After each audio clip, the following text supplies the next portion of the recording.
This is Here We Go Sports. We're going to talk a little bit about the Colts. We're going to talk a little bit about IU. We're going to talk a little bit about some quarterbacks, and we're going to talk about Jeff Saturday. We're going to cover a few things in this one, and we're going to throw some flowers out there for a few people. But let's go ahead and get to what we got to talk about.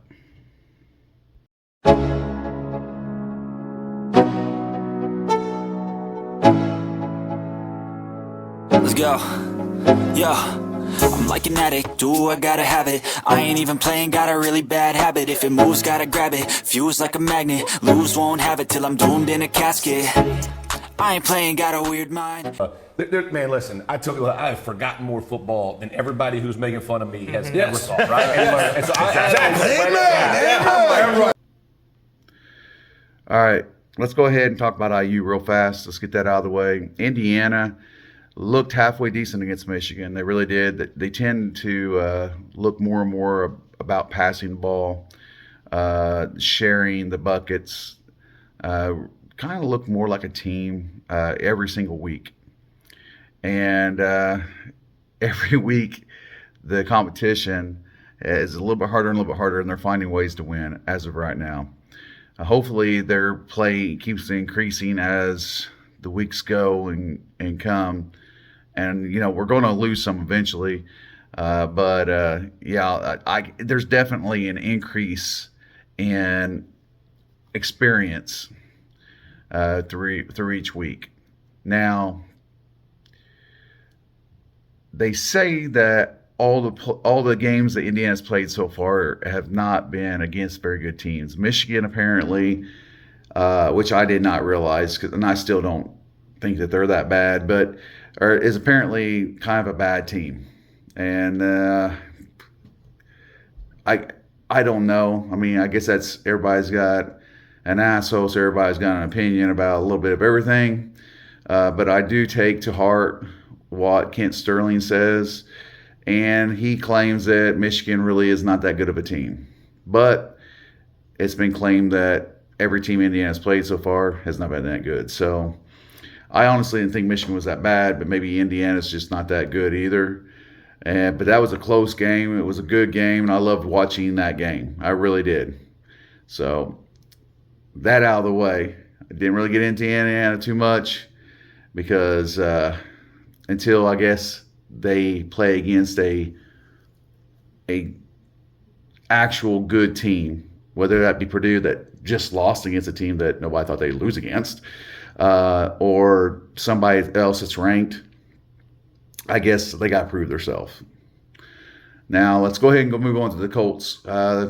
So I didn't think the Colts had much to worry about this coming up game, but Browning looks a lot better this past game than I thought he would. He's a backup looking like a starter in all reality.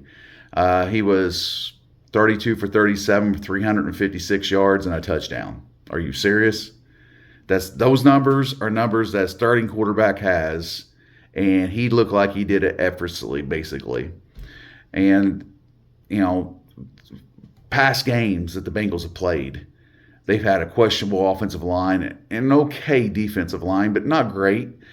And against a team which we just got kind of pushed around the field by Jacksonville, they went toe-to-toe with Jacksonville and won in overtime. Now, granted, Trevor Lawrence, it did go out.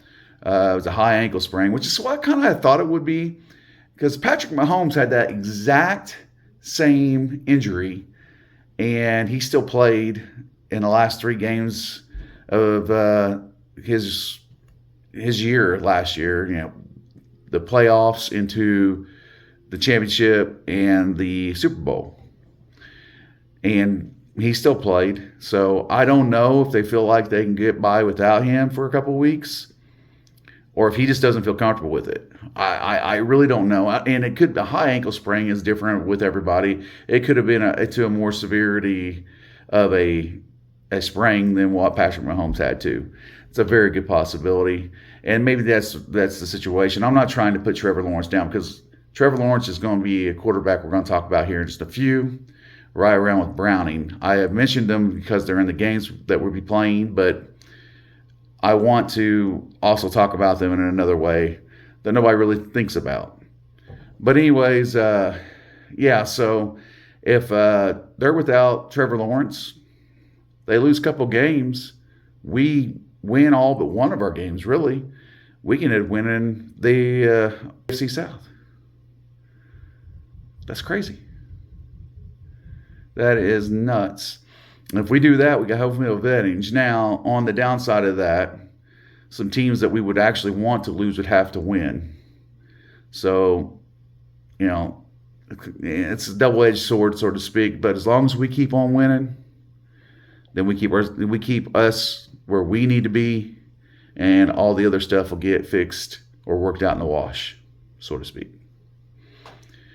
Now, we're going to talk a little bit about Will Levis.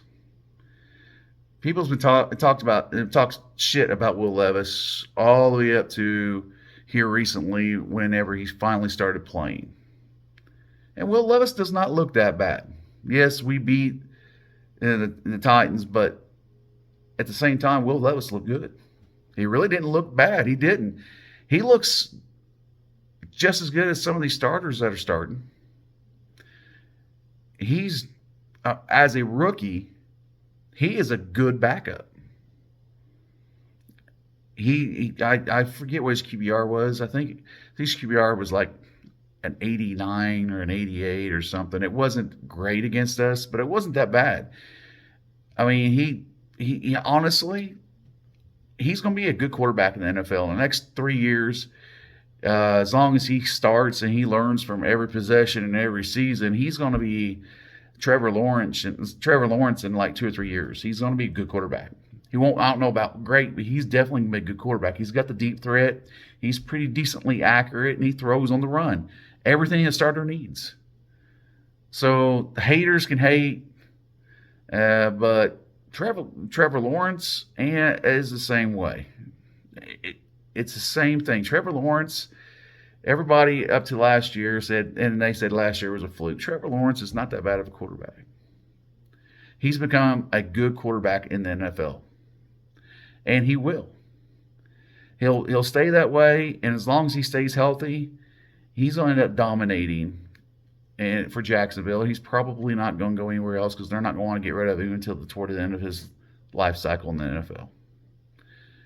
There are some good quarterbacks playing in the NFL as rookies right now that are going to make it a ways in the NFL, and they're going to be playing for a while in the NFL. So I want to throw some flowers out there to people that I myself have actually said stuff bad about. And I really don't. I mean, it's all fun and good, and it's fandom. It is what it is. But yeah, I want to make sure that I kind of threw that out there, and I wanted to say something. Now we're going to talk about Jeff Saturday.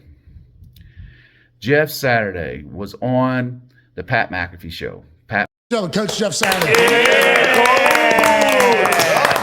Thank you, big dog. I took all your bets, and some of them hurt me. Okay, it would be like this sometimes. Jeff, are you do you get into the gambling at all now that you're no longer a coach in the NFL? Just a touch. I dabble. I mean, I went with DB. I thought I was going to ride with him, and all my picks got hurt first quarter. I hit everything else. Yeah, that's a problem with sports. That's how they get you, man. McAfee asked all the hard questions.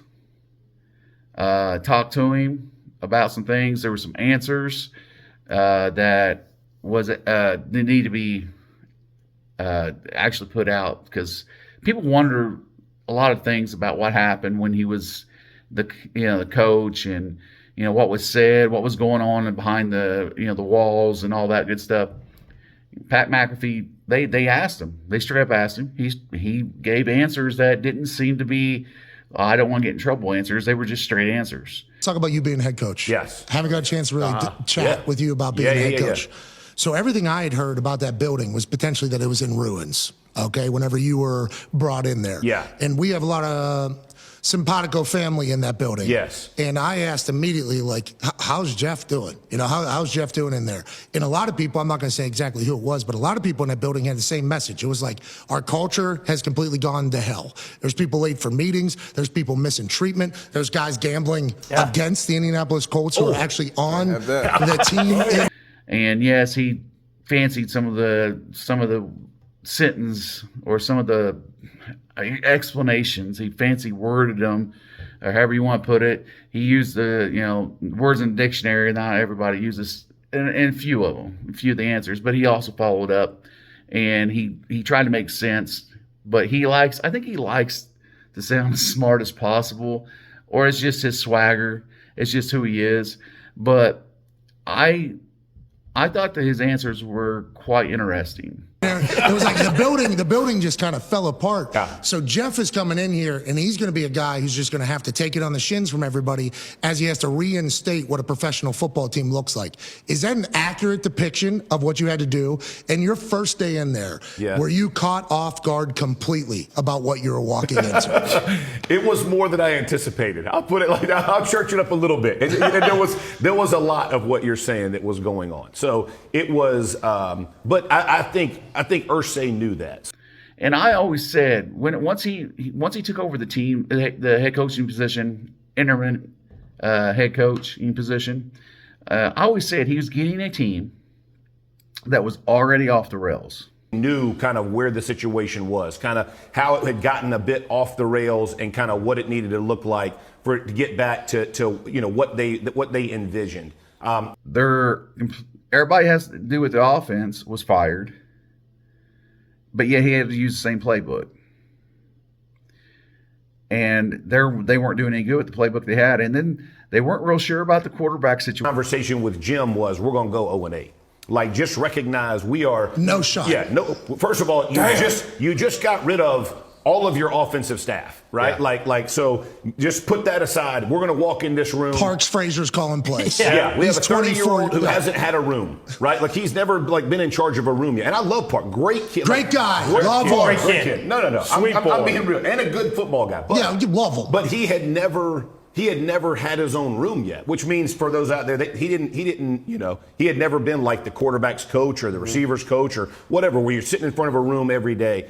So I knew we were going to have offensive challenges. We had a quarterback they weren't sure of, right? So there was a lot going in. Wishing they had either. Everything was a mess when he walked into the doors of that complex. I mean, the Colts were a mess. My job when I went in was, there were two things I knew. I wanted to make sure the culture was going to get back to where it was when I was there and when you guys had seen it with productivity.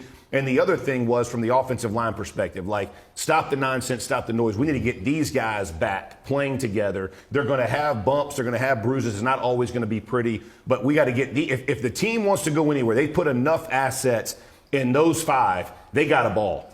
And there isn't nobody out there that can argue with that point. They were a mess. They also talked about huge comeback win. Where they were up 34 to, I think it was 3 at halftime. But I'm going to post that actual interview either above in the description or below, or it'll pop up somewhere, or just go down below and find it. But it will be somewhere in this video. It'll be somewhere, I promise you. Anyways, go down there and watch it. And please watch the video and like it. That would be awesome. But anyhow, I'm about to play it. They're going to explain it. And I'm going to probably break it up. And I may even be talking this entire time as it pops on and off, just so I don't get hit for copyright. I will tell you, an underrated offensive line, Buffalo Bills.